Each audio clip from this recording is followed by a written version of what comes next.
Olá, povo amado de Deus, paz e bem. Esse é o nosso encontro. O Evangelho de hoje ensina. Sexta-feira é dia em que nós dedicamos uma devoção especial ao Sagrado Coração de Jesus. Portanto, reze comigo. Sagrado Coração de Jesus, que tanto nos amais, fazei que vos amemos cada vez mais.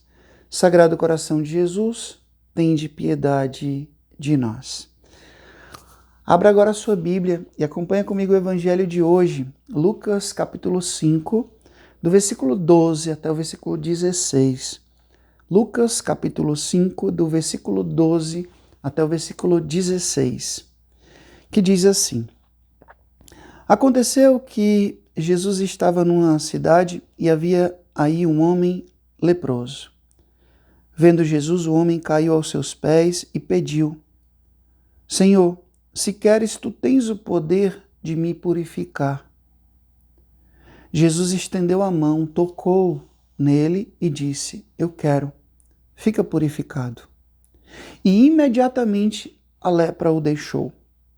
E Jesus recomendou-lhe: Não digas nada a ninguém. Vai, mostra-te ao sacerdote e oferece pela tua purificação o prescrito por Moisés como prova da tua cura. Não obstante, a sua fama ia crescendo e numerosas multidões acorriam para ouvi-lo e serem curadas de suas enfermidades.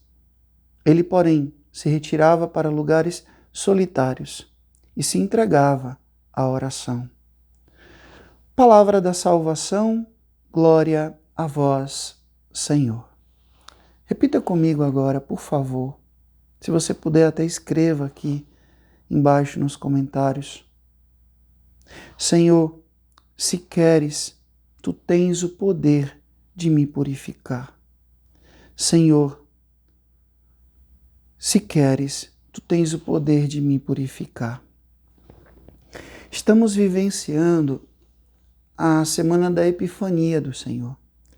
Domingo passado, celebramos a Epifania do Senhor e durante esses dias nós estamos vendo as grandes manifestações de Jesus para as multidões, para os discípulos e muitas vezes também para alguém em particular, como foi o caso deste homem do Evangelho de hoje.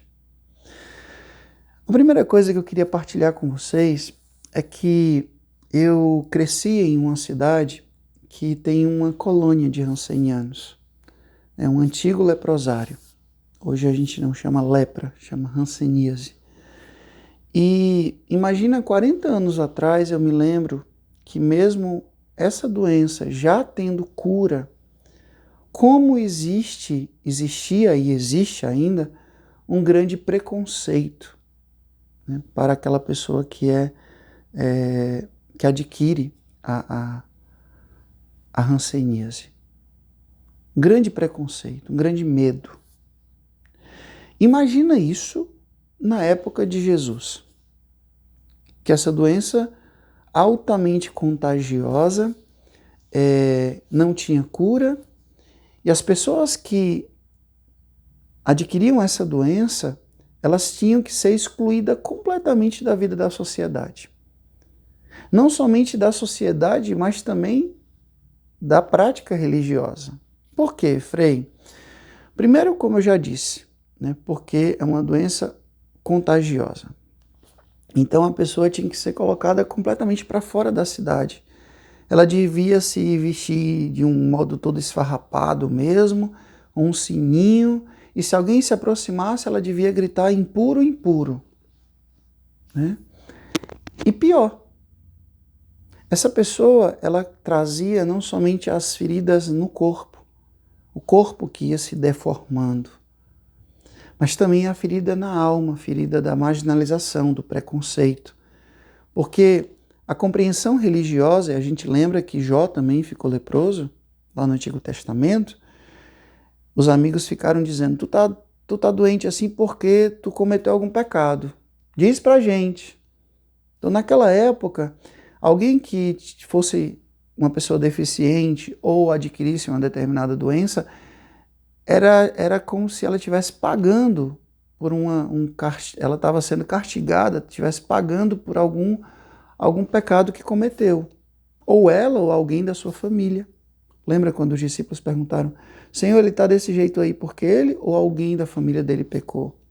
Então essa era a compreensão. Imagina que vida essas pessoas levavam, completamente excluídas, trazendo em si um sentimento de culpa, além da dor física, né, de ver o seu corpo se deformando, ainda sofrer com essa dor de dizer, não, eu estou sofrendo isso porque eu estou sendo castigado. Alguém afirmando isso para você o tempo todo.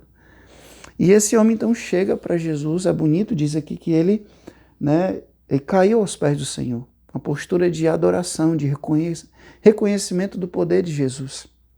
E ele diz, é bonito que parece que, diz aqui que ele pediu, mas na verdade parece que ele afirma, Senhor, se tu queres, tu podes me curar.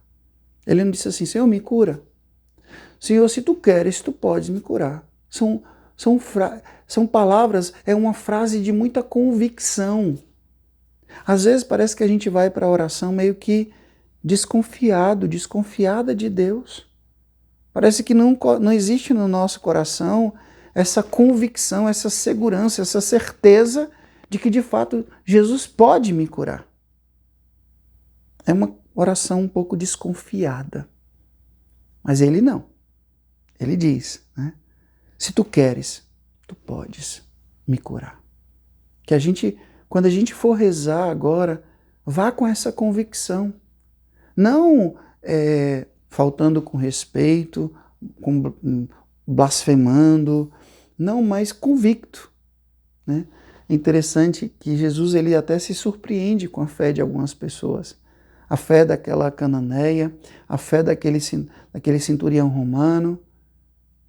Então, a gente surpreender Jesus como esse homem surpreendeu Jesus, dizendo, Senhor, se tu queres, tu podes me curar. Estava convicto, estava certo. E Jesus nem titubeou, imediatamente. Toca nele, o que não era possível em hipótese alguma. Alguém que era são, que era saudável, tocar num leproso, jamais. Porque se eu tocasse num leproso, eu também ficava impuro. É por isso que alguns estudiosos dizem que Jesus começou a andar fora da cidade, nos arredores. Né? Porque se ele tocou no leproso, ele não podia entrar na cidade, porque agora também ele estava impuro. E Jesus então toca, ele se envolve com a nossa dor, com o nosso sofrimento.